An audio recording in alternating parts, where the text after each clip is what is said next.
Si Apostol Pablo, napakatagal na naglilingkod sa Panginoon.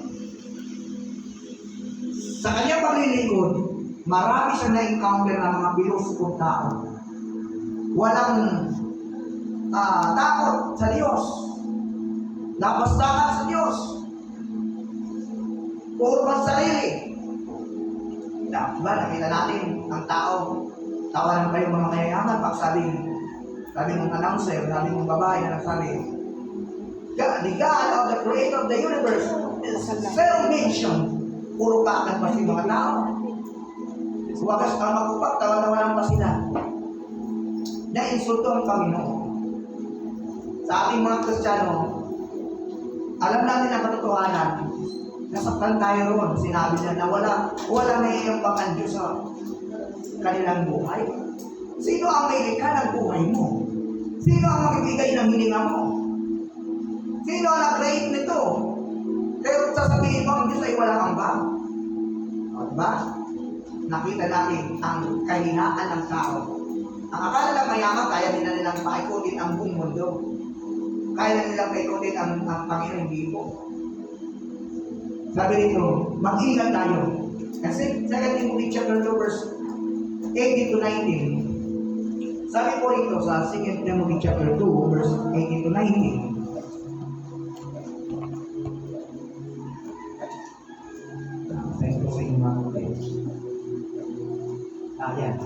Lumit sila ng katotohanan at ginulo nila ang pananampalataya ng iba. Kung makita ng matuturo ng muling pagkabuhay ng mga ay naganap na. O diba? Verse 19, ngunit matibay ang pundasyong itinatag ng Diyos at doon nakatatag. Kilala ng Panginoon ang kung sino ang tunay na Kanya. At ang bawat nagsasabing siya ay nasa Panginoon ay dapat lumayo sa kasamaan.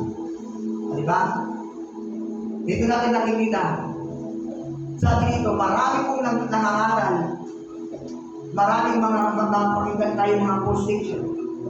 O maririnig na nagtuturo. Pero, iba ang pagtuturo nila. Diba, last date lang, nakita natin, mayroon din pa sa nagpakilala na kung i-donate nila ang kanilang mga metro at hingian ng pera, ganun-ganun na lang. Ano? Pero ginagamit nila ang title ng pastor, ng pangalan ng pastor. Kaya hindi lahat ng pastor, alamin natin kung anong talaga ang tinuturo ng pastor. Ano? Kaya sino mga maral? Kaya mag-ingat tayo sa panahon ngayon. In the last day, makikita natin marami nagsulputan ng mga tagapagturo, pero alam natin, totoo ba ang kanilang pagtuturo ay nasa katotohanan?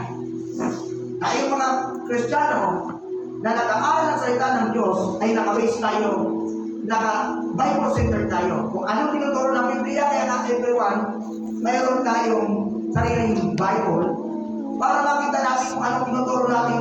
Ito ay tama, tinuturo ni Pastor. Sabi dyan, false teachers. Marami na ngayon. Marami naniniwala. Last year, maraming nakusilbasan ng mga nagparehistro ng religion na sila daw ay tinamahan ng Diyos. At mayroon pa sila mga ritual na taga-taga, nagsasaksak sa sarili, pero hindi sila tatagdanan. Ang demonyo, pwedeng maghimala. Si Satanas, pwedeng gumawa ng mabuti. Tanda po natin yan. Ang akala natin, si Satanas, makikita natin may sungay lagi. Bakit ang mukha? Tanda po natin, ha? Si Satanas, para na makakit niya ang tao. Lalo na ang Kristiyano, gagawa yan ng mga magandang bagay para malis ka ng landas. Tanda po natin yan. Ang akala natin, si Satanas, papakitaan tayo ng masama. Hindi po. Mapagminla ang demonyo. Tandaan po natin, pogi-pogi sa tsura, pero ang loob, bulok. Maraming sama ng loob. Maganda yung itsura niya, pero yung loob, bulok. Ano ibig sabihin ng bulok? Yung walang relasyon sa Diyos at malayo ang buhay niya sa Panginoon. At hindi nakikitaan ng mga bagay patungkol sa mga bagay spiritual. Kaya mag-ingat tayo mga kapatid. Sabi dyan, balikan natin, verse 19. Balikan natin itong verse 19. Okay. Verse 19. Ngunit, matibay ang pundasyon, itinatag ng Diyos. Ano itinatag ng Panginoon? Yung relasyon mo sa Kanya. Yung pagkaunawa mo sa salita ng Panginoon ay matatag na pinaunawa sa iyo Diyos at inutin sa puso mo na dapat mong panghawakan. Tinatag ng Diyos at doon nakatata. Kilala ng Panginoon kung sino-sino ang tulay na Kanya. Sabi natin, kahit magsabi pa siya, lingkod din ako ng Diyos. Born again din ako. Christian din ako. Nagsusunod din ako kay Lord. Nagkaalay pa nga ako kay Lord. Ang tanong, sabi nga dito ni Apostol Pablo, hindi nakita ang kapangyarihan ng salita ng Diyos sa buhay nila. Kaya mag-iingat tayo, mga kapatid. Maging sa loob ng church, hindi lang dito, hindi lang doon, maging sa lahat ng sulok ng mundo, ay marami nagpapanggap. Ang akala natin totoong Kristiyano na siya. Ang akala natin totoong may Espiritu siya ng Diyos. Pero, nabubuhay pa rin ang lust of the flesh, ang kasalanan, ang hilig ng laman, na hindi pa wala-wala sa sarili. Si Apostol Pablo mismo nagsabi kay Timothy, mag-ingat ka, Timothy. Ito ang sabihin mo. Balikan po natin. Chapter 3, 2 Timothy. Dapat mong malaman na sa mga huling araw ay magkakaroon ng mga kahirapan. Ang mga tao'y magiging makasarili, saking sa salapi. Panalo, mapagpataas. Ano ba? Mapagsamantala, suwain sa magulang. Mga bata ngayon, nakita natin kung gaano nakalapastahan sa magulang. Walang utang na loob. Lapastahan sa Diyos. Sila'y magiging malupit. Walang habang mapalirang puri. Ngayon, marami ngayon. Kapaligiran din natin, marami nakikita tayo dyan. Marahas, mapusok, at namumunig sa mabuti. Sila'y magiging taksin, babaya, mayabang, mahilig sa kalayawan, at walang pag-ibig sa Diyos. Sila'y nagkukunwaring maka-Diyos, ngunit hindi naman nakikita, di ba? Ang kapangyarihan. Dito na. Hindi naman nakikita. Sila'y magiging taksin, babaya, mayabang, mahilig sa kalayuan, at walang pag-ibig sa Diyos. Sila'y nakukulwaring maka-Diyos, ngunit hindi naman nakikita ang kapangyarihan nito sa kanilang pamumuhay. Iwasan mo, sabi niya Apostol Pablo Timothy, iwasan mo ang mga kanyang uring mga tao. May ilan sa kanila nagagamit ng palilinlang upang makapasok sa bahay. Sa bahay ng mga babaeng walang pag-ibig sa sarili. Ang mga babae ito'y alipin ng kanilang mga kasalanan at sa sari-saring pagnanasa. Diyan tayo nauulang tao sa pagnanasa. Anong nakita? Kahit hindi sa kanya, maanggiling. Alam na ang tama at mali, ginawa pa. Pagpapaalala ko sa atin ito mga kapatid. Ngayong 2025, mayroon tayo ngayong team, ang team natin, Arise Shine. Na dapat tayo mag-arise, mag-shine. Hindi tayo dapat nananatili sa buhay ng umpangan na ayon ng Panginoon. Ang gusto ng Diyos, magkaroon ng tunay at diretsong relasyon sa Kanya. At iwaksi ang mga bagay-bagay na ayon ng Diyos. Tandaan po natin, pag ayon ng Diyos, pagdating sa kasalanan, ayon ng Diyos siya. Hindi itutuloy ng Diyos ang mga tao maglapastahan sa Kanya. Tandaan po natin, ang gandi ng Panginoon, hindi natin alam. Kailan mo yung nagmamataas. mayabang, kinuha nila ang parusahan. Nakatagad nila parusa. And 24 hours to now, ang kanilang lugar. Huwag natin akalain, sabi ko nga sa inyo mga kapatid, hindi sa handog o ikaw gumagawa ng mabuti. Sabi nga, hindi lahat ang gumagawa ng mabuti ay mapalagi. Kung titignan natin sa Matthew 7:21, hindi lahat ang tumatawag sa Panginoon. Sabi doon, may naglingkod, may sympathize ng demonyo, gumamit ng pangalan ni Jesus, nagpakilala siya ilingkod ng Diyos. Pero pagdating doon sa langit, ano sabi ni Lord? Kailanman, hindi ko kayo nakikilala. Masakit yun. Na napakatagal na natin ng lingkod, pagdating natin sa langit, hindi tayo kilala ng Panginoon. Tandaan namin, ayaw ng Diyos sa puso ng mga mananampalataya na mayroong bahid ng kasalanan ang kanyang puso sa harapan ng Panginoon. Ang pagbabalik ng Diyos hindi natin alam. Pero maging handa tayo sa anumang oras. Maraming natuturo na okay lang brad. Yung mga false teachers ngayon, okay lang brad ang mag-inom ka, mag-wishin ka. Ano lang naman yan libahan lang naman yan. Siyempre, brad, kailangan din naman natin ng alak ang katawan. Nagkatawan ng alak, diba? Kailangan din naman ng katawan ng alak. Kaya ako sa buwan na nagsabi, mag-inom ka rin ng alak. Pero mali naman yung pagtuturo nila. Ginagawa nila ang habit, ang paglalasing. Okay lang yung brad, kasi humingi naman tayo ng tawad dito.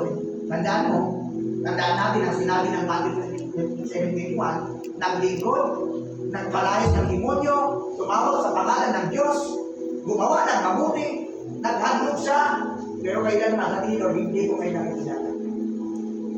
Sa pagkasabi ng Biblia, ang tunay na kilala ng Diyos, sabi diyan, balikan natin, yung 19, balikan natin yung 19. Huwag tayo maalis ko dahil maraming revelation ng Panginoon doon. Sa verse 19. Ang tagal, ano? Yan, sabi diyan, tingnan natin, balikan natin ang ito, verse 19. Dito sa may kilala ng Panginoon kung sino-sino ang tunay na Kanya. Diba? Kilala lang Diyos yan, ha? Ang bawat nagsasabing siya sa Panginoon ay dapat lumayo. Saan? Sa kasamaan. Makikita natin ang ebidensya. Kahit huwag siya magsalita. Kung ikaw talaga ay may tunay na bagong kilala, kung bagong binago na talaga ng totohanan ng Diyos, nakikita sa buhay mo. Magkakaroon ka ng bunga. Hindi lamang po yan pagsamantala. Habang ikaw ay nabubuhay, dahil ikaw ay binagong tunay ng Diyos, inalis na ng Diyos yung mga bahid ng kasalanan sa puso mo, huwag mo nang balikan. Kasi ang Diablo, nagkakalamit ang Diablo Balikan ka lang konti. Okay lang yan, brad. Konti kasalanan lang naman yun, brad. Huwag kang magpapakalamit. Satanas, manilinlang yan.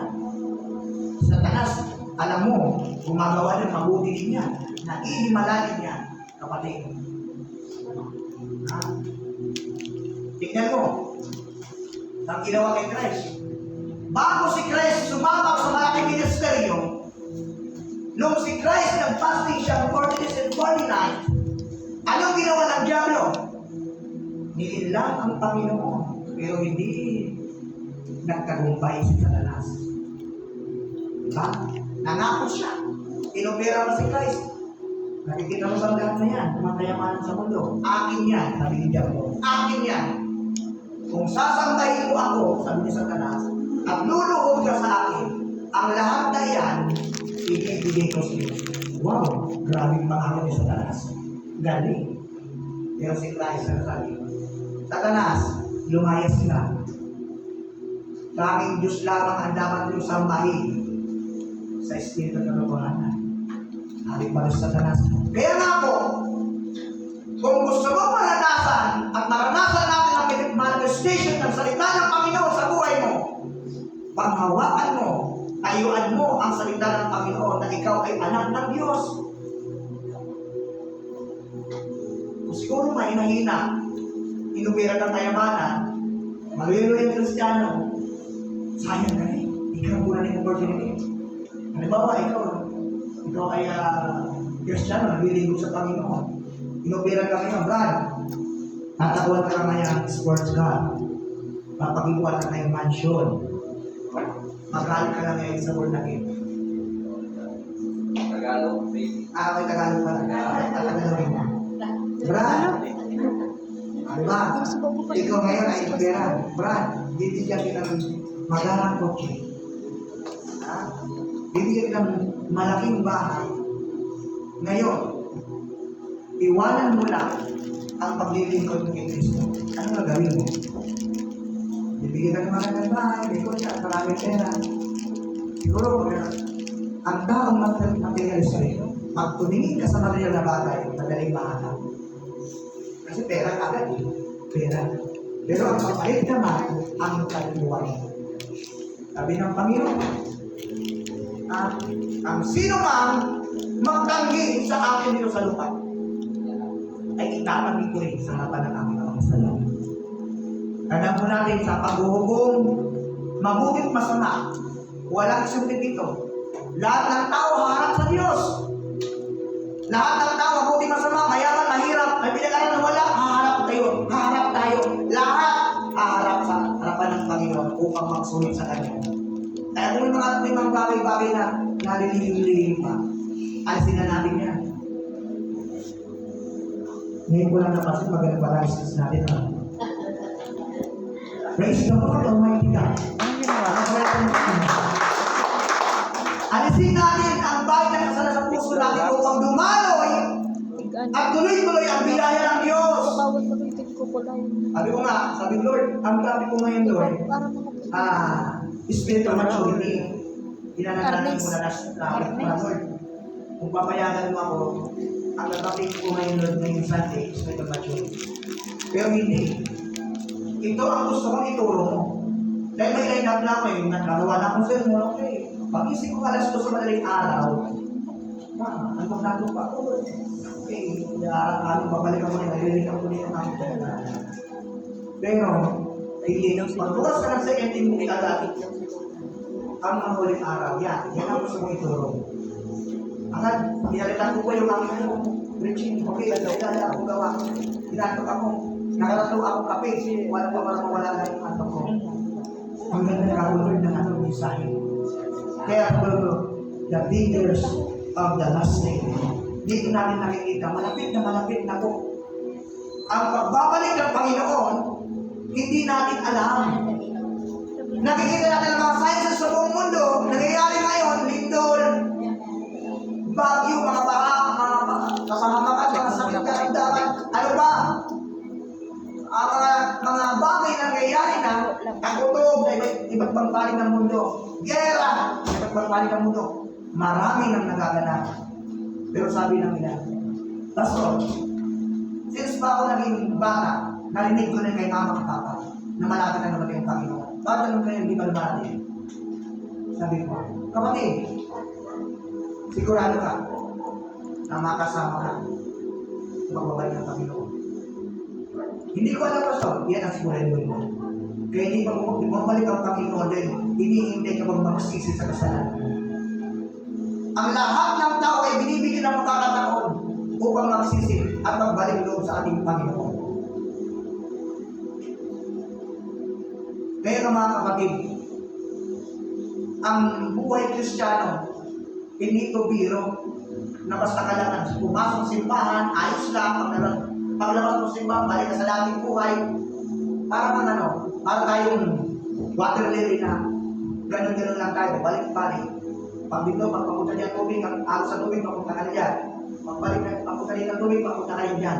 Sabi ng Santiago, ang tao magbabago ng isip, parang ano sa dagat niya tabi doon sa at huwag siyang tatanggap ng mga biyaya mula sa ating Panginoon.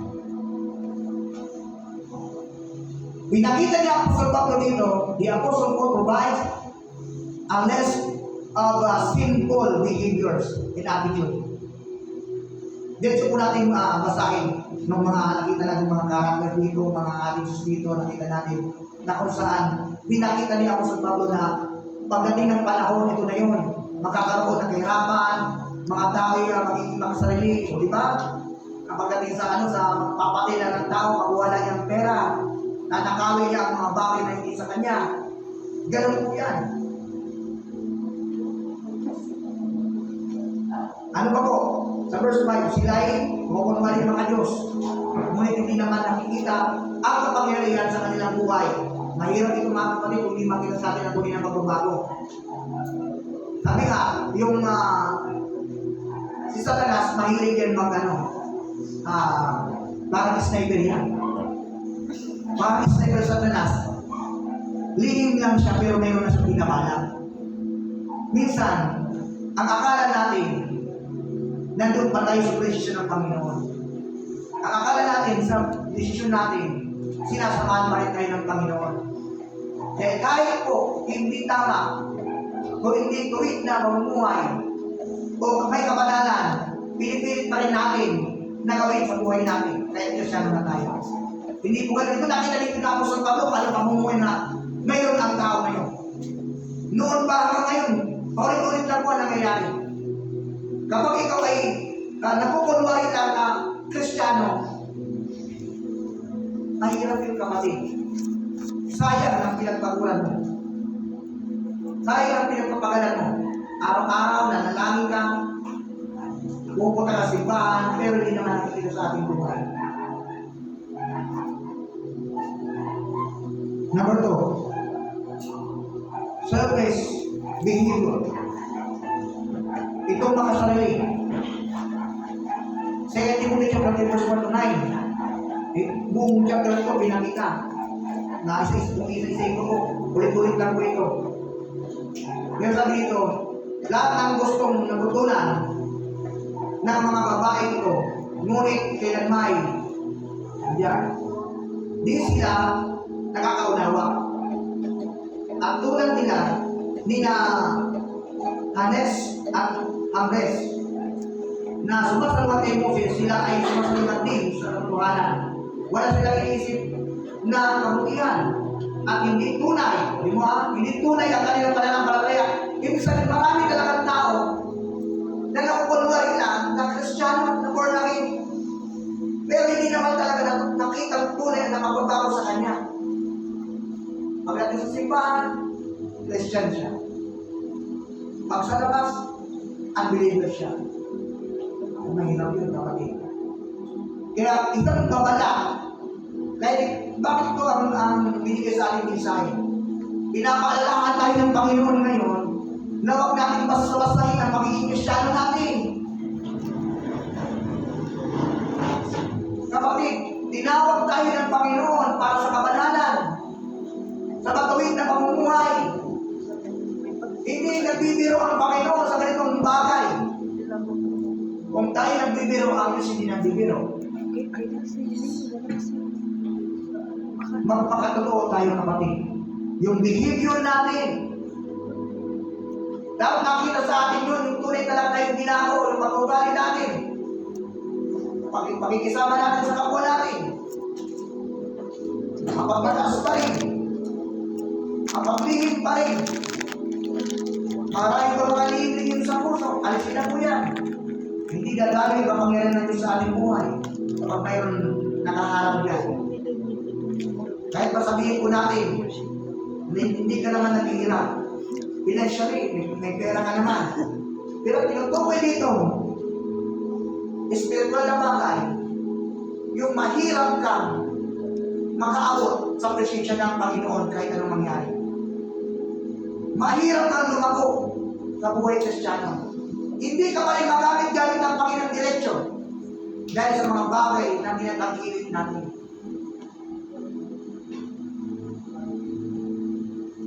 Layuan po natin. Kung tayo po ay tunay na Kristiyano, lumayo po tayo sa mga linlang ni Satanas, mga bitang ni Diablo, lumayo po tayo dyan. Ngunit hindi nagpapatuloy ang kanilang kasamaan, sabi dito, sapagkat makikita ng lahat ang kanilang kahangalan. Gaya na nangyayari kina Hanes at Napoles. Di ba? Mayayabang yung tao doon sa LA. Tawanan sila ng pagsabing ang Diyos, sa Diyos, ang Diyos niya na may create niya, may nag-add ng create. May create niya ng universe. May kainambang. Wow, tawanan pa Kasi sila. ko po, tinailig sa Ano nangyari sa kanila? Kuko, abo, yung bahay nilang magagana. Yung gold na sinasabi nila, kuko, walang natira. Pinatunayan lang ng Diyos na hindi natin kaya, hindi dapat basta-basahin ang pangalan ng Panginoon. Sabi ko, kung marinig ko yung babae na sabi gano'n, nakilabutan ako ng sinabi niya eh. Sabi ko, Lord, pagtawarin ko ng tao ito sa kanyang sinabi. Bakit? Yun, balita na. Meron na agad. Sagot ang Panginoon sa mga mapapataas. Alcohol. Sabi nito sa verse 10, ngunit sinunod mo ang aking turo, Baka maghali. sa iyo ang aking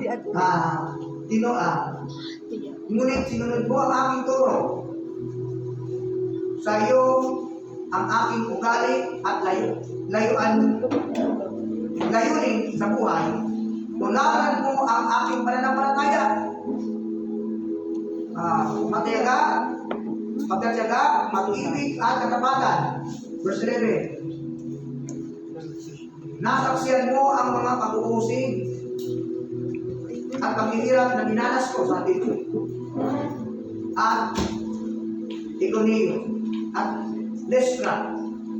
Napakahirap ng dinanas ko, ngunit sa lahat ng iyon ay iniligtas ako ng Panginoon. Gayun din naman ang lahat ng nagnanais mamuhay ng mabuhay bilang tagasunod ni Kristo Jesus ay daranas ng mga pag-uusig.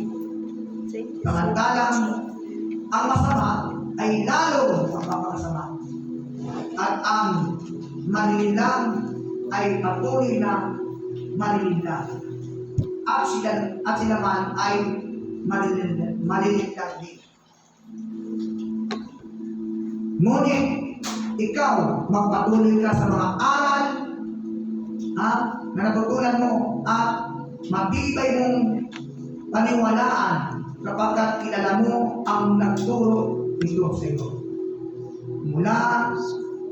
Mula pa sa pagkabata ay alam mo na ang banal na kasulatan ay nagtuturo ng daan ng kaligtasan sa pamamagitan ng pananampalataya kay Kristo Jesus.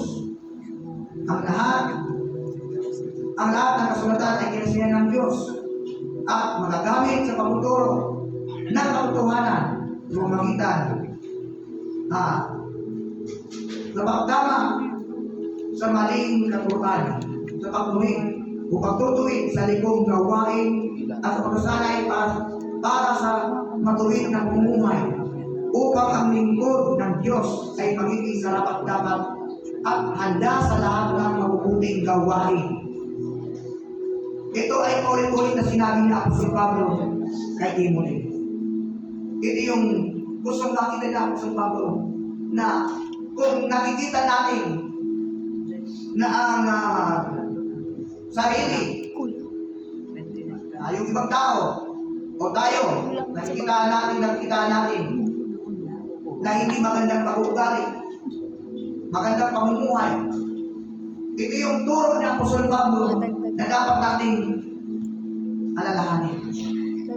Na kung si Apostol Pablo ay nagbigay ng paalala kay Timothy, lalo tayo, pinapaalala tayo naman sa buhay nito. Kapag gusto ng Panginoon, marating na tayo naglilingkod. Amen. Sayang po kung hindi tayo marating ng Panginoon naglilingkod. Inaghirap pa tayo, nagpagal pa tayo dito sa simbahan at babalik-balik sa church. Kung hindi naman makikita sa atin ang tunay na bunga. Sayang ng 20 taon, 30 taon na tayo ay naglilingkod pero hindi naman tayo nakikitaan ng bunga. dapat makita sa atin ang bunga. Kaya ang sinasabi natin, bunga ng Espiritu Santo, pag-ibig, pagtityaga, pagpipigil sa sarili. Dapat makita sa atin yun. Alam mo na, ang gawa ng kaaway, pilit ng sinisadalas para tayo ay manilang, pero tayo nagpapanilang tayo.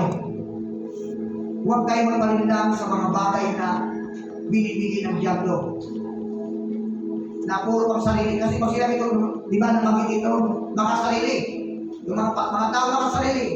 Pag makasarili ka, inisip mo lang yung sarili mo, yung nararamdaman mo, yung emotion mo, pag gusto mo talaga, kahit mali, hindi mo ganun.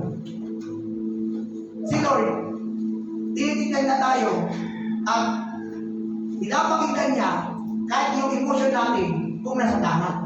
Amen. Pero pag mali, huwag tayo umasa. Napasamahan ka ng Panginoon, kahit mali. Alam na natin yun, hindi tayo mga bata, para paulit-ulit na sabihin sa atin, mali yan, masakit sa tayo na yan. Alam na natin ang tama't mali, mamuhay tayo ng may kabanalan. Tulad ng sinasabi na ako sa Pablo ngayong taon na to, 2025, diretso tayo dapat. Yung declaration ko namin dito, kapag ko galing ako sa Assemblies Church ng naging bisita ako sa dating binanghawakan ko.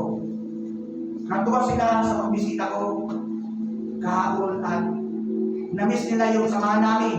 Pastor, sana magturo ka sa amin. Alam niyo yung bagay na declaration nila. Yung mga bagay na narinig nila sa salita ng Panginoon. Ako'y bumaba yung puso ko dahil sa kanilang testimony. Pastor, noon, nashare mo kami ngayon, nagpapagamit na kami doon. Wow, imagine. Nakakamiss. Sabi ko, invite ko kayo sa Milao. Buong church. Invite ko kayo sa Milao. Pasampalan na kayo yung pastoral. I-invite daw ako mag-preach doon. Sabi ko, pag may tawag ka lang. Lulubin ng Diyos, pumunta ako dito. At masaya-masaya sila. Nakita ko yung kahit nag-share sila ng mga kahirapan, pero nakita ko yung mga pananampalataya nila, tumitindig sila. Dapat, mayroon tayong declaration, sabi ko sa kanila. Kami sa Milao, every Sunday na-declare kami. Ang Kristiyano, dapat mayroong declaration sa buhay kasi challenges yun. Kapag wala akong challenges sa Kristiyano, okay lang sa kanya. Ay, ayos lang naman. Pag Sunday, may prayer meeting, may worship, may word of God. Pero ano ba ang buhay Kristiyano natin?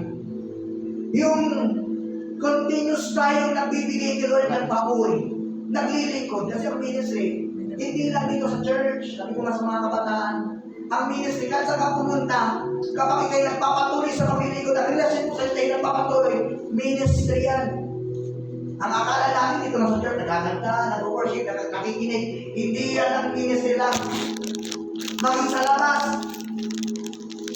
tignan mo mga apostol, hindi sila nanatili sa isang lugar. Kaya dumami ang mga mananampalataya. Yan ang ministry.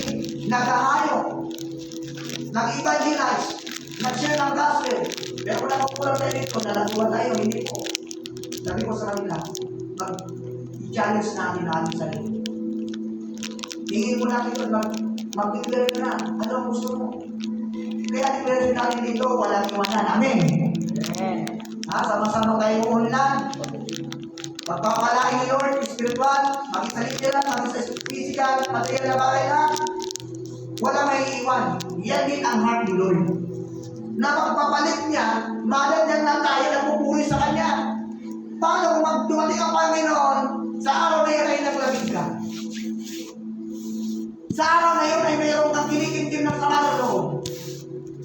Sa araw na yun, mayroon ka pang namatay na kasalanan na tinatago sa puso. Ang bagay mo tinatawin. Tandaan ko natin, mga kapatid, ang Diyos nagbibigay ng warning.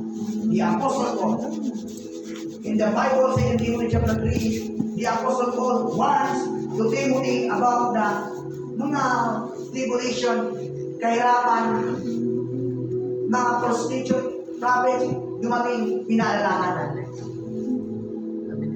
Mga teacher, pastor, dumating, Pinaalaan tayo. Ano po? Huwag tayong magpatanay sa anumang bagay. Kami ka-edit tayo ito. Ito ang actually schedule ko na ipigda. Seryoso. Preachers. Nandito na kami. Na-share ko pa schedule kung anong inagalo ko. Sabi na, gawan kami ka to. Nag-aaral ko siya. So yung mga kapatid, sa 2 Timothy chapter 3 verse 1 to 9. Number 3, importance of sound teaching. Ano yung napakinggan natin? Lalaki natin napapakinggan every Sunday. Linggo-linggo, mayroon tayo napapakinggan. Word of God, Word of God, Word of God. Nagbubunga ba doon? Nakakaroon ba tayo ng bunga? Nailalagay ba natin sa puso natin ang every Sunday preaching? Ang turo ni Pastor, kung sino man tuturo dito, nilalagay ba natin sa puso natin? Baka sa linggo lang, limot na tayo. Kapatid, importanteng marami o importante po ng maigi na huwag natin mawawalain ang ating napakinggan ang mga turo ng salita ng Panginoon sa atin. At huwag po natin babaliwalain ang paalala ng Panginoon sa atin kung sino man yung gamitin sa atin. O diba, bago naganap ang sulong sa California, mayroong babaeng ginamit na nag-prophecy, prophetic news ang binigay na magkakaroon ng ang California raw, ang LA, ang magdidilim. Magdidilim at may mangyayari masama. Kaya magsisina, California, magsisina ka mo, nagtang warning. Pero di na ang tao, pag sinabi ko, do you know Jesus? No. Maraming no, lahat hindi nila alam, hindi nila kilala si Kristo. Naganap. Tinanggihan nila ang nagbibigay buhay, ang tagapagligtas. Ngayon, yung mga ibang Amerikano, meron na nangaral, lagsa agad. Dahil nagdala na. Nakita nila ang kapangyarihan ng Panginoon. Ano yung itong sinasabing sound doctrine o teaching? Ang second thing kung tinanabasa natin, chapter 3 verse 10, balikan natin sa dito. Ngunit sinunod mo ang aking itinuro sa iyo, ang aking ugali at layunin sa buhay. Tularan mo ang aking pananampalataya. O, ino po, sana teaching po ito ni Apostle Paul. Pagkatyaga at pag-ibig, katapatan. Ayan o. Pagkatyaga. Tiyaga po tayo. Ang nagtyaga hanggang wakas, ang nagtitis hanggang wakas, ano sabi? Hindi maliligtas. Kung nakakalain, wala na, hindi naman dumating ng Panginoon. Yung tagal-tagal mo sa simbahan, nagdaw na ako. Since 2019, hanggang ngayon, after pandemic, wala pa rin ang Panginoon. Pati, isip para mag-iintay mo. Yung mga puso na, ang tagal na nagsabi, darating ang Panginoon, na wala na sila hanggang ngayon. Diba? Di pa dumating ang Panginoon. Kasi ang minsay ng Panginoon, maging handa tayo sa kanyang pagbabalik. Dahil ako po, kung ako kunin na ng Panginoon na naglilingkod sa Kanya, praise the Lord! Makikita mo ang Panginoon. Pero huwag kang magpababagot sa buhay na ito, sa buhay ito sa mundo. Kung hindi man dumating pang Panginoon, magpasalamat ka. Bakit? Binibigyan pa ng pagkakataon mo sa buhay na makasama mo sa paglilingkod. Binibigyan pa ng Diyos ng oras ang mga tao para magsisi. Magpasalamat ka dahil hindi lang ikaw ang maliligtas. Gusto mo bang ikaw lang maligtas? Ang magulang ng kapatid mo, hindi mo makakasama sa langit. Hindi ka nun. Dapat may malasakit tayo. Anong tinuturo? Sabi na ako sa Pablo. Tularan mo daw, sabi ni tularan mo Timothy. Kung alam pamumuhay, kung pananampalatay, pinakita ko sa iyo. Pagkatyaga, pag-ibig at katapatan. Ano yung katapatan? Sa pamilingkod at pagtuturo ng salita ng Diyos. Katapatan sa salita ng Diyos. Na pag may narinig yung bagong doktrina, doon ka na agad. Sound teaching. Yung anong katotohanan na pakinggan natin simula na maging Kristiyano tayo. Nakakalungkot. meron kami nasira ng gospel. Ang saya-saya niya, nung makilala, tinanggap niya ang Panginoon. After 2 years, 3 years, may nag-share sa kanyang ibang, kuha agad siya. Lumipat agad siya sa ibang nakuturo. Sabi ko, alam mo ba alam mo na ba ang katotohanan? Alam mo na siya, kung alam mo ang katotohanan, hindi ka na dapat lumipat pa. Dahil sino ang katotohanan? Si Kristo ang katotohanan ng buhay. Walang makakapunta sa langit kung hindi sa pamamagitan ng ating Panginoon. Amen. Jesus Christ. Si Kristo po lamang ang katotohanan at ang buhay. Maliban sa Kanya, wala na po. Tatanggihan natin ang Panginoon. So sabi niya, kung sino man tumanggi sa akin sa lupa, tatanggihan ko sa pagdating sa harapan ng aking mga sa langit. Ano ang sunod dito? Na sinasabi na ko sa verse 11. Nasaksihan mo ang mga pag-uusig, sabi niya ako sa Pablo, at paghihirap na dinanas ko sa Antike, Iconio at Lystra. Napakahirap na dinanas ko. Ngunit sa lahat ng iyon ay iniligtas ako ng Panginoon. Ganyan din naman ang lahat ng nagdanais mamuhay ng matuwid. Di ba? Pag namuhay ka matuwid, gusto ni Satanas, hatangin ka rin sa buhay mo dati. Habang ikaw ay nagdiliklang kay Lord na maglilingkod ka, ang diablo pilit din na ikaw hatakin din na hatak para ikay mawala sa atensyon ng Panginoon. Pero pag ikaw ay mayroong tunay na relasyon sa Kanya, hindi ka basta-basta bibitaw sa relasyon sa Panginoon. Amen. Hindi ka basta-basta maliligaw na ibang katuruan. Napakinggan mo lang, napakaganda mag-preach, napakaganda magpaliwanag nun, pero alam mo ba, ang dulo nun? Alam mo ba, sabi niya, ang tenets of faith nila? Alam mo ba, ang doktrina nila? Kung sino ang tinataas nila? Dapat alam natin yun. Sabi ng Bible, si Kristo ang daan at ang buhay, walang makakapunta sa Ama kung hindi mo makita niya. Sino ngayon ang lalapitan natin para makapunta sa langit? Sino ang lalapitan natin para makapunta tayo, pagtanggap tayo ng buhay na walang hanggan? Si Kristo po. Dahil siya lang ang daan at ang buhay. Wala nang ibang daan. Pag may nagturo sa iyo, dito ang dating daan, dito ang bagong daan, dito ang liis na daan, aralin mo. Ang tunay na daan, si Kristo yun. Amen! Pag dumaan ka sa bintana, maganda ko yan.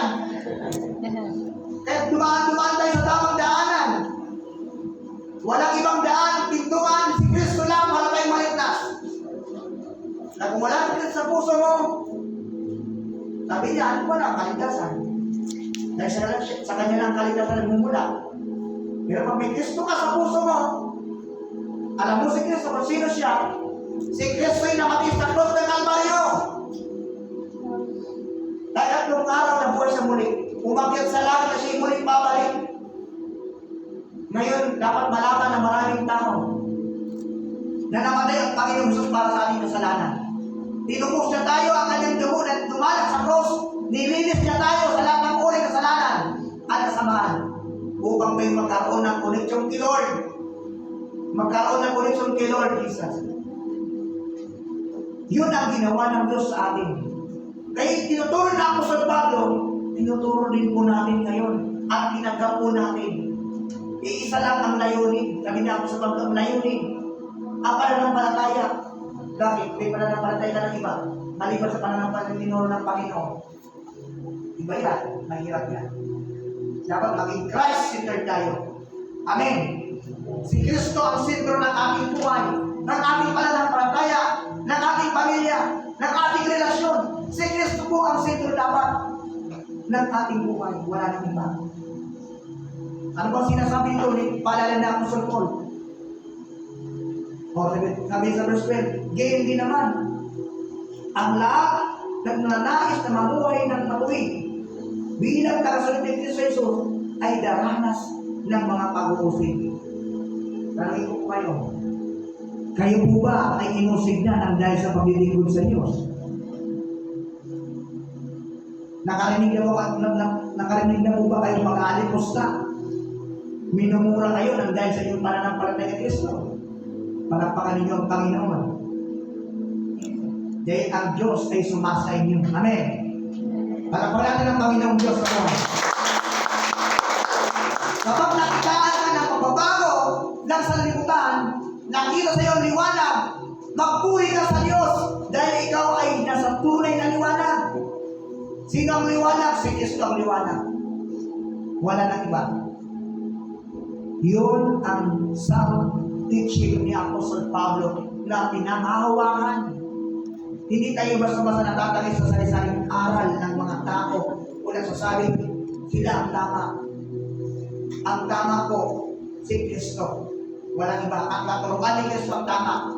Dahil doon tayo, kaya biblical tayo, nasa Bible Center tayo. Kung anong tinuturo ng Biblia, doon tayo hahambang. Hindi sa katuruan ni kung ano-anong bilato dyan. Kahit pag siya naghihimalak dyan, kung puro pang sarili lang naman ang sinisip niya. Yung mga tao na sabi, mga gifted daw, may gift daw na nangiling. Ano ba kung may pangiling? Ang importante, malaman ko kung sino ang tinataas mo. Kung si Kristo ang tinuturo mo, ang kaligtasan, dahil kaligtasan, yes, magsama tayo. Pero kung tinuturo mo si Kristo, maliit na Diyos, tao lang, propeta lang, hindi tayo magkakasama.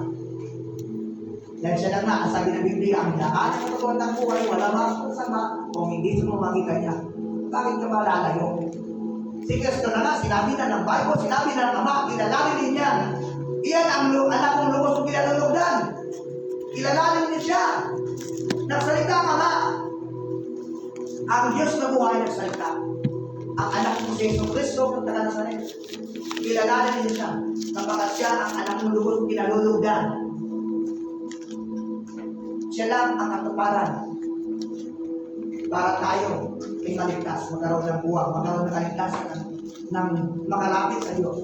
Kung hindi sa pamagitan ng Panginoon, wala tayo ngayon. Wala tayo kaligtasan. Kaya huwag po tayo magmalaki na kaya na natin bilhin ng buhay ng tao. Hindi po gano'n. Huwag marami ng pera, marami ng kayamanan, sikat ng tao. Wala kang sakit, huwag tayo magmalaki. Dahil ang Diyos, hindi natin pipiling pagmalakihan. Ang Diyos, siya ang may-ari ng lahat. Maging ang buhay mo, maging alalayan natin. Ang pera at kayamanan natin, siya ang may-ari niyan. Binayaran mo sa iyo yan. Kaya dapat patuloy tayo magpakumbaba sa harapan ng Panginoon. Ano man tatamasa natin biyaya? Nakatanggap ka ng biyaya ngayon? Kalakasan? Spiritual maging sa physical? Pasalamatan mo ang Panginoon sa buhay mo. Nakagising ka ba ngayon ng maaga? Humihingi ka ba ngayon? Humihinga ka ba ngayon? Nahihinga ka ba? Magpasalamat ka sa Diyos. May lakas ka ba ngayon? Magpasalamat ka sa Kanya. Dahil maraming tao na hindi na bumigising. Kausap mo lang kagalina, mamaya nawala na. Kasama mo ngayon, mamaya iniwanan ka na. Diba? Kaya mag-ingat tayo. Dangers of the Gnostic. Maraming tao magpapanggap, maraming taong militaw at magtuturo ng iba't ibang katuruan, pero itong sulat niya Apostol Pablo kay Timothy, isang paalala at warning sa kanya, magiging sa atin na tayo maglinis ng landas sa anumang itinuturo ng Biblia. Ngayong taon, patuloy tayo magsagana sa katuruan mula sa ating Panginoon. 13. Sabi naman verse 13. Samantalang ang masama ay lalo mapagsama at ang manininlang ay patuloy na manininlang at sila may manininlang din. Ngunit ikaw, magpatuloy ka sa mga aral na natutunan mo at matibay mong paniwalaan. Yun ang sinasabi niya po sa Panginoon. Sound teaching. Katulad din ng mayroon tayong sound of doctrine. Ang tinig subig natin, binanawakan natin yan. 16 fundamental truth. Pinanghawakan natin yung nire-recite ng mga kabataan niya sa unahan. Pinanghawakan natin yan. Ito yung tinuturo ni Apostol Pablo. Importante yung mga bagay na narinig, napakinggan natin, nabasa na natin, huwag natin ilalayo sa puso natin. Kung busy ka man sa buhay, kung marami kang trabaho, alalahanin, huwag mong kalilimutan ang salita ng Panginoon na siya magbibigay sa iyo, sa atin, na kalakasan upang tayo magtagumpay sa buhay. Amen.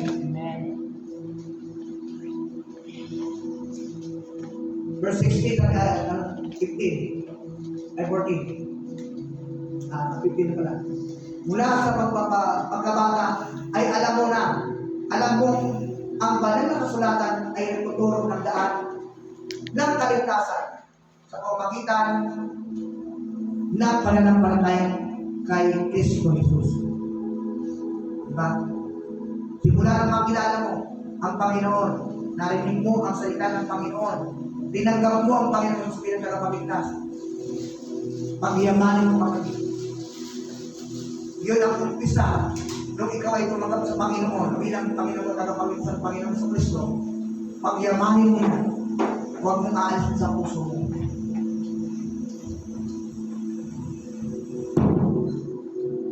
Hindi nagkulang ang ating apostol. Hindi nagkulang at nagpabaya si Apostol Pablo sa mga pangangailangan espiritual ng ating kapatid na si Apostol Pablo. Kasi Timothy.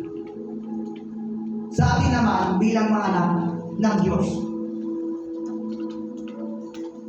palagi po natin balikan ang mga bagay na nagpapalakas sa atin, tulad ng pagtutulong ni Apostol Pablo sa atin, tulad ng salita ng Panginoon sa Kristo, na siya kung ating magiging sanggalan upang tayo maging malagong Kristiyano. Mayroon mga Kristiyano malago lang sa mag-worship, malago lang pero sa spiritual, sa karunungan, pagdating sa salita ng Panginoon, hindi malago. Kaya nga marami ngayon nagsilabasan mga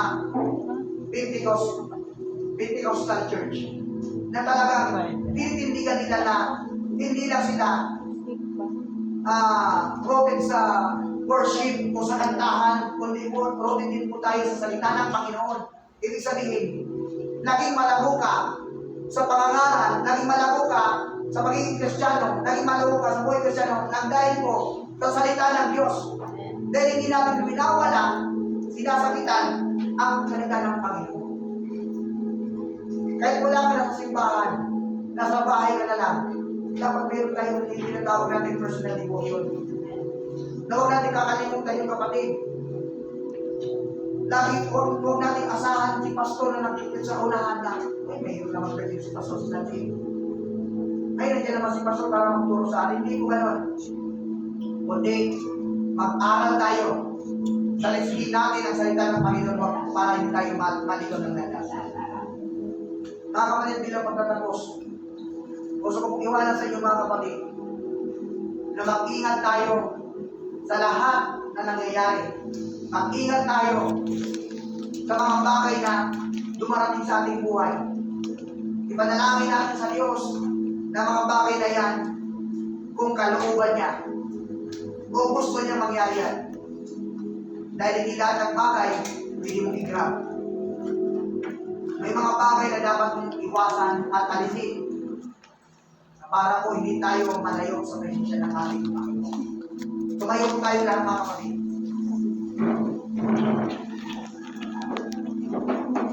Manalangin po tayo. Sa kaunting paalala ng salita ng Panginoon sa atin,